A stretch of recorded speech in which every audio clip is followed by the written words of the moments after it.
15 episode की शुरुआत में हम देखते हैं कि और उसके बाद यांग वांग डिंग को लेकर अपनी शो के लिए ग्रैंडपा झाओ डिंगलियांग और ग्रैंडपा हान और मिस मा से मिलने के लिए जाती है और उन्हें कन्विंस करने की कोशिश करती है कि उन्हें एक बार उनकी शो पर आना चाहिए और उनके बारे में जो रूमर्स है उन्हें क्लियर करना चाहिए। लेकिन आगे से ग्रैंडपा हान तो उन्हें साफ साफ मना कर देती है और उन्हें बताती है कि अगर मैं शो पर जाऊंगा तो सारे लोग मेरी मजाक उड़ाएंगे। और इतना ही नहीं, अब से जब आसपास के लोगों को पता चला कि मैं मिस मा को पसंद करती हूँ तो अब से वो मेरी मजाक उड़ा रहे हैं। और मेरी बहू ने भी मुझे धमकी दे दिया, या मैं मिस मा से शादी करती हूँ या उनकी शो पर जाती हूँ तो वो मेरे बेटे को डिवोर्स दे देगा।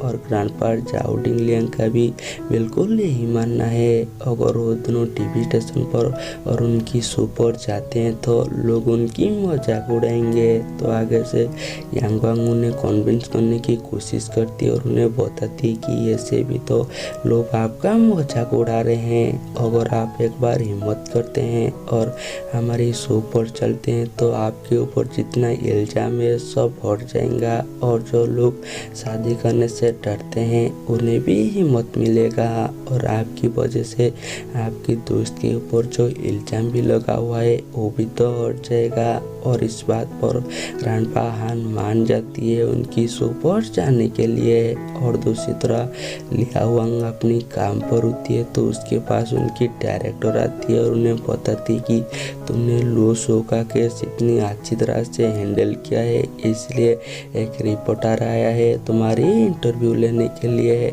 लेकिन आगे से लॉयर लियाओ तो इंटरव्यू देने से ही साफ साफ मना कर देती है और वो डायरेक्टर को बताती है कि अगर मैं कोई इंटरव्यू दूंगा तो लोग शायद गलत सोच सकते हैं और जो केस दब चुकी है वो दोबारा से उड़ सकती है, इसलिए मैं अभी कोई भी इंटरव्यू नहीं देने वाली हूँ। और इस बात पर डायरेक्टर क्वान मान जाते हैं। और दूसरी तरह हेंगजी उनकी कंपनी के साथ कुछ फाइनेंशियल प्रॉब्लम चल रही होती है, इसलिए फाइनेंशियल टीम की हेड के साथ वो मीटिंग करने के लिए उससे अपने ऑफिस पर बुलाया हुआ होती है और उन्हें पूछती है कि हमारी कंपनी को अभी फंड की ज़रूरत है तो हम हमारी कौन सा एसेट को बेच सकते हैं। तो आगे से फाइनेंशियल टीम की हेड उससे बताती है कि हमारे पास जो भी रेस्टोरेंट है अगर हम उन्हें अभी बेच देंगे तो सारे लोगों को पता चल जाएगा कि हमारी कंपनी को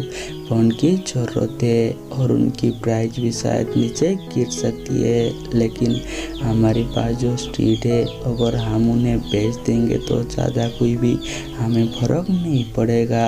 तो अभी ली हेंगजी को याद आती है कि असल में वो स्ट्रीट वो अपनी वाइफ जिलिंग के लिए बनाया हुआ होती है, क्योंकि जिलिंग को पहले शॉपिंग करने का बहुत ही शौक था, इसलिए उससे इम्प्रेस करने के लिए और उसकी शॉपिंग में ज़्यादा कोई प्रॉब्लम ना है इसलिए हेंगजी ने वो स्ट्रीट बनाया हुआ होती है। और क्योंकि उससे फाइनेंशियल प्रॉब्लम होती है इसलिए वो उसे बेचने के लिए भूल देते हैं। और दूसरी तरह यांग वांग की शो पर सारे गेस्ट आ गए होते हैं और पहला गेस्ट झाओ डिंगलियांग और झाओ जियांग होती है। तो पहले यांग वांग झाओ जियांग को पूछती है कि तुम तुम्हारे पापा से सही से बात क्यों नहीं कर पाते हो। तो आगे से झाओ जियांग बताती है कि जब से माँ गुजरी है तब से मैं उनसे सही से बात करना तो चाहती हूँ लेकिन वो सही से बात ही नहीं करते। और जैसे यांग वांग झाओ डिंगलियांग को इसके बारे में पूछती है तो आगे से ग्रैंडपा डिंगलियांग बताती है कि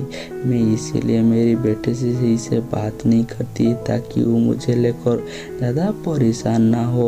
और जैसे ही झाओ जियांग को पता चलती है कि उसकी पापा उसकी कितनी फिक्र करती है तो वो तो बहुत ज़्यादा इमोशनल हो जाती है। और उसके बाद नेक्स्ट क्रेश ग्रैंडपा हान और मिस मा होती है। तो पहले बताते हैं कि हमारा प्यार आजकल का नहीं है, हम 40 साल पहले एक दूसरे को पसंद करते थे लेकिन उस टाइम पर मिस मा का और कहीं पर शादी हो गया था इसलिए दोनों अलग हो गए थे। लेकिन 40 साल बाद मिले और इस बार उनकी बच्चे नहीं मान रहे हैं उनकी शादी करने के लिए। और दूसरी तरह हम ग्रैंडपा हान और मिस मा की बच्चे को देखते हैं, जहाँ पर कि मिस मा की बच्चे तो चाहते हैं उनकी शादी हो जाए, लेकिन ग्रैंडपा हान की बच्चे ऐसा नहीं चाहते, क्योंकि मिस मा की बच्चों को ऐसा लग रहे थे कि अगर उनकी माँ की शादी हो गया तो ग्रैंडपा हान की बच्चे से वो लोग पैसे ले सकते हैं। और उन्होंने तो एक लॉयर भी हायर किया है, जो कि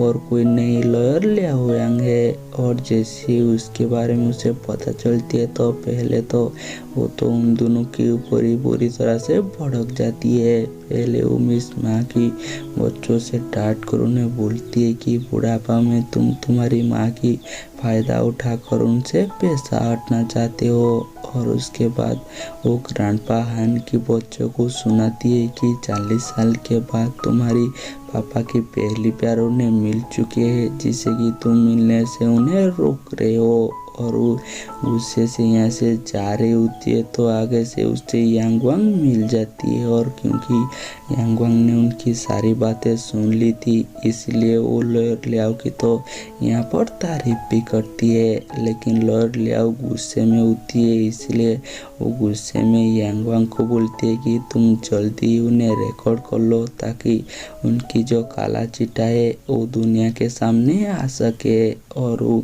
गुस्से से यहाँ से चली जाती है। और यहीं पर हमारी एपिसोड ख़त्म हो जाती है और हम मिलेंगे जल्दी नेक्स्ट एपिसोड में।